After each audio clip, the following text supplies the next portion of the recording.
एक बड़ी पुरानी कहावत है, दूध का जला छाछ भी फूंक फूंक कर पीता है। लेकिन भारत के हाथों हर बार मुंह की खाने के बावजूद पाकिस्तान को इस कहावत का मजमून समझ ही नहीं आया। पाकिस्तान के बैट कमांडो रात के अंधेरे में घुसपैठ की कोशिश करते हैं, इस बात से पूरी तरह अनजान कि कोई है जो उन्हें न सिर्फ देख रहा है बल्कि उनका शिकार करने के लिए नजरें गड़ाए हुए है। सीमा पर हिंदुस्तान के शूरवीरों का पराक्रम, पहाड़ की ऊंची चोटियों पर बरसते गोले, गरजते टैंक, लद्दाख में भारत के जंगी बेड़े की धमक, दुश्मन को धूल चटाने का हौसला लिए भारत की सेना पहाड़ की ऊंची चोटियों पर युद्धाभ्यास कर रही है। इधर पाकिस्तान चोरी छिपे अपनी खूनी साजिशों को अमली जामा पहनाने की कोशिश कर रहा है। पाकिस्तान की बॉर्डर एक्शन टीम घुसपैठ की कोशिश कर रही है। इमरान खान के जमीन पर रेंगते हुए बैट कमांडो भारत में दाखिल होने की तैयारी कर रहे हैं। उन चील जैसी नजरों से बेखबर जो अपने शिकार पर मौत का झपट्टा मारने से कभी नहीं चूकती। भारतीय फौज की निगहबानी से बेखबर जो पलक झपकते ही दुश्मन को जहन्नुम पहुंचा देती। रात के घुप अंधेरे में पाकिस्तान की बैट टीम का एक कमांडो रेंगते हुए एलओसी के नजदीक आ रहा था। पाकिस्तान की बॉर्डर एक्शन टीम का ये सिपाही भारत में घुसपैठ का इरादा लिए आगे बढ़ रहा था, लेकिन भारतीय सेना के थर्मल इमेजर में इमरान खान के इस खूनी दरिंदे की हर हरकत कैद हो रही थी। भारतीय फौज चुपचाप इसके इरादों पर नजर रख रही थी और जैसे ही बैट टीम का ये आतंकी कमांडो नजदीक आता है, गोलियां बरसनी शुरू हो जाती हैं। थर्मल इमेजर से ली गई इन तस्वीरों से पता चलता है कि कैसे गोलियां चलते ही बुज़दिल बाजवा का ये आतंकी कमांडो जंगल की आड़ में छिपने की कोशिश करता है। यह घुसपैठ तभी हो सकती है जब Pakistani army line of control में फायरिंग करती है, साथ में फायर करती है तो उसके जरिए घुसपैठ करवाती है, और साथ में बैट एक्शन करते हैं। इसलिए बैट एक्शन करते हैं ताकि हमारे जवान जो हैं थोड़े सहम जाएं और उनको मौका मिल जाए घुसपैठ करने का। और साथ में मॉरल एसेंडेंसी होती है जो हम लाइन ऑफ कंट्रोल में हमेशा इंडियन आर्मी की मॉरल एसेंडेंसी रही है। कश्मीर में आतंक की आग को भड़काने का इरादा लिए पाकिस्तान की बॉर्डर एक्शन टीम का ये कमांडो थोड़ी देर बाद फिर से जमीन पर रेंगने लगता है। थोड़ा आगे जाता है लेकिन फिर हिलता डुलता नहीं, वहीं ढेर हो जाता है। सेना से मिली जानकारी के मुताबिक 10 और 11 सितंबर को पीओके के हाजीपीर इलाके में भारतीय सेना ने पाकिस्तानी सेना के एक सिपाही गुलाम रसूल को मार गिराया था। पाकिस्तान की सेना ने ठीक उसी जगह से बैट कमांडोज को घुसपैठ करने के लिए भेजा। आपके लिए जानना बेहद ज़रूरी होगा कि पीओके का ये हाजीपीर सेक्टर वही इलाका है जहां पे पाकिस्तान की सेना ने अपने एसएसजी कमांडोज को तैनात किया है। एलओसी पार कर भारत में घुसपैठ करने की पाकिस्तान की कोशिश पर पानी फिर गया।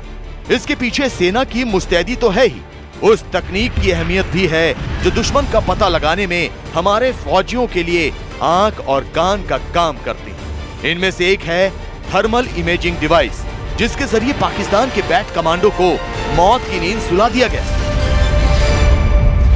Thermal imaging device thermal heat छोड़ता है जिससे दुश्मन पकड़ में आ जाता है।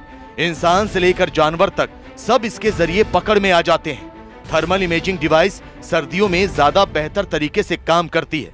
हालांकि इस तरह की डिवाइस हमारी सेना के पास पहले भी थी, लेकिन अब ये उसका अपग्रेडेड वर्जन है। जहां पहले इसके जरिए करीब 400 मीटर तक देख पाते थे, वहीं अब करीब 1 किलोमीटर तक देख सकते हैं। पहले इमेज इंटेंसिफायर में हरा सा कुछ दिखता था, लेकिन अब तस्वीर बिल्कुल साफ नजर आती है।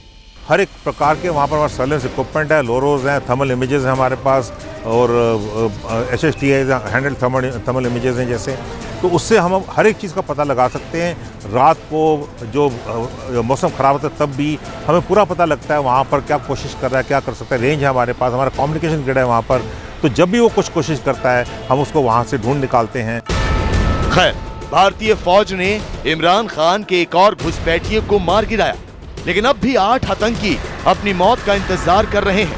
हाफिज सईद की आतंकी पाठशाला से दहशतगर्दी का पाठ पढ़ चुके ये 8 आतंकी हाथ में बंदूक लिए जहन्नुम जाने को तैयार बैठे हैं। जो सुधर जाए वो पाकिस्तान नहीं। न्यूज़ 18 को मिली एक्सक्लूसिव जानकारी के मुताबिक पाकिस्तान की सेना ने इंटरनेट को भी अपना हथियार बना लिया है। पाकिस्तान की फौज से ताल्लुक रखने वाली इंटर सर्विस पब्लिक रिलेशंस यानी ISPR फर्जी ट्विटर अकाउंट बनवा रही है।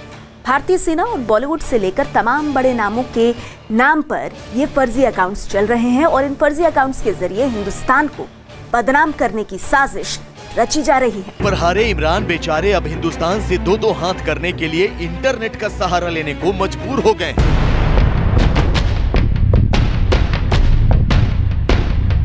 पाकिस्तान की फौज सोशल मीडिया का इस्तेमाल कर भारत को बदनाम करने की साजिशें रच रही है, लेकिन हिंदुस्तान ने उसकी इन साजिशों का भी भांडाफोड़ कर दिया। इमरान खान का इंटरनेट प्लान चौपट कर दिया। सूत्रों की माने तो पाकिस्तानी सेना से ताल्लुक रखने वाले इंटर सर्विसेज पब्लिक रिलेशन यानी कि ISPR सालाना करोड़ों रुपए खर्च कर देती है भारत के खिलाफ झूठे प्रोपेगेंडा फैलाने के लिए। ISPR ट्विटर पर भारतीय सेना से जुड़े लोग और नामचीन हस्तियों के फेक अकाउंट बनवाती है, जिनका इस्तेमाल भारत को बदनाम करने के लिए किया जाता है।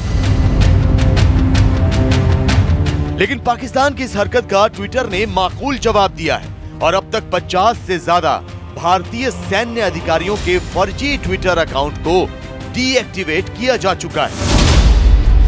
इनमें सेना प्रमुख जनरल बिपिन रावत का एक fake account, lieutenant general Devraj Anbu के 2 अकाउंट, नॉर्दर्न आर्मी कमांडर के लेफ्टिनेंट जनरल रणबीर सिंह, पूर्व DGMO lieutenant general Vinod Bhatia का एक फर्जी अकाउंट डीएक्टिवेट किया गया है।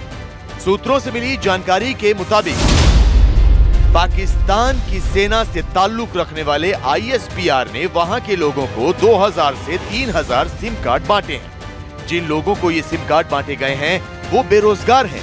पाकिस्तान की सेना रोजगार के नाम पर इन्हें हर ट्वीट के 10 से 15 रुपए देती है। मेरे नाम पे फेक अकाउंट खोला गया ट्विटर पे और ट्वीट किया गया कि कश्मीर में ये हो रहा है जो मैंने कभी आज तक ना कहा है ना सुना है, और वो उन्होंने सोचा कि मेरे नाम से ऐसे कर देंगे, तो ये बाकी के नाम पे भी कर रहे हैं। ये फेक अकाउंट खोल के जो वरिष्ठ अधिकारी हैं उनके नाम पर भी ये ऐसे प्रोपेगेंडा कर रहे हैं। लेकिन जो उनका करने का तरीका इतना ख़राब है कि सबको पता लगता है फेक अकाउंट है।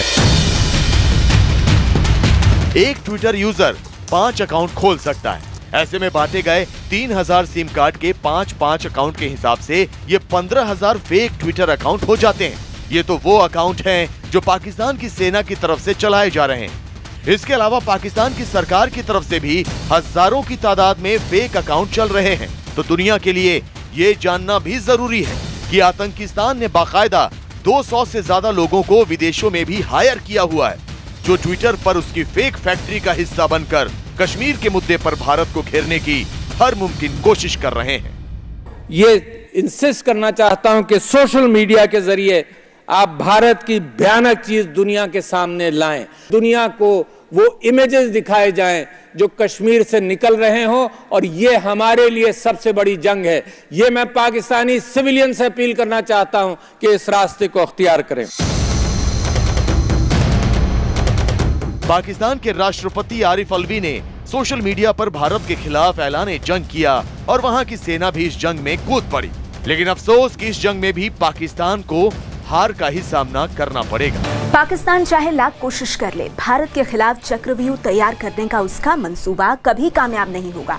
लद्दाख में हिंदुस्तान ने पाकिस्तान और उसके सदाबहार दोस्त चीन को अपनी ताकत की ऐसी झलक दिखाई है कि दोनों देश सदमे में हैं।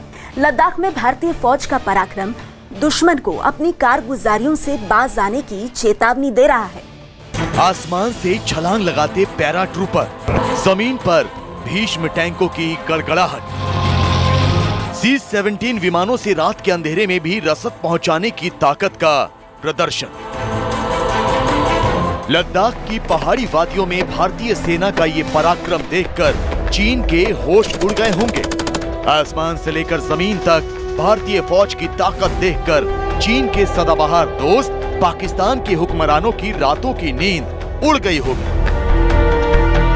भारतीय सेना और एयरफोर्स ने लद्दाख के ऊंचाई वाले इलाकों में जोरदार युद्धाभ्यास कर दुश्मन को अपनी ताकत का एहसास करा दिया है। इस युद्धाभ्यास के दौरान भारतीय सेना ने पैराशूट से लद्दाख की पहाड़ियों पर कूदने का अभ्यास किया। फोर्स के C-17 विमानों ने रात के अंधेरे में भी रसद पहुंचाने की क्षमता का प्रदर्शन किया। वहीं सेना के अत्याधुनिक T-90 भीष्म टैंकों की गड़गड़ाहट से लद्दाख की पहाड़ी वादियां भी थर्रा उठी। इस दौरान नॉर्दर्न कमांड के general officer commanding in chief lieutenant general Ranbir Singh भी मौजूद रहे। तो जानकारी के मुताबिक इस सैन्य अभ्यास में ट्रांसपोर्ट विमान C-130J, इजराइल से लिए गए हेरॉन UAV और रूस निर्मित Mi-17 V5 हेलीकॉप्टर का भी इस्तेमाल किया गया। सेना जो है आर्म फोर्सेस खासतौर से सेना ही नहीं हर तरीके से सक्षम है और तैयार है। अगर हमारे देश पे कोई आपत्ति आती है, कोई नजर उठाता है, उसको जवाब देने के लिए, उसको डिफेंड करने के लिए हम तैयार हैं और वही जो है हम उसका प्रयास करते रहते हैं। वही ट्रेनिंग चल रही है अभी जो वहाँ चल रही है। जिस पूर्वी लद्दाख में भारत ने अपनी ताकत का मुजाहिरा पेश किया, उसी इलाके में पिछले दिनों चीनी सैनिकों के साथ सेना की झड़प हुई थी। बताया जाता है कि भारतीय और चीन के सैनिकों के बीच काफी देर तक धक्का मुक्की होती रही। हालांकि भारत ने ऐसे किसी वाकये से इनकार किया था, जबकि चीन ने इस इलाके को अपना बताते हुए दावा ठोक दिया था।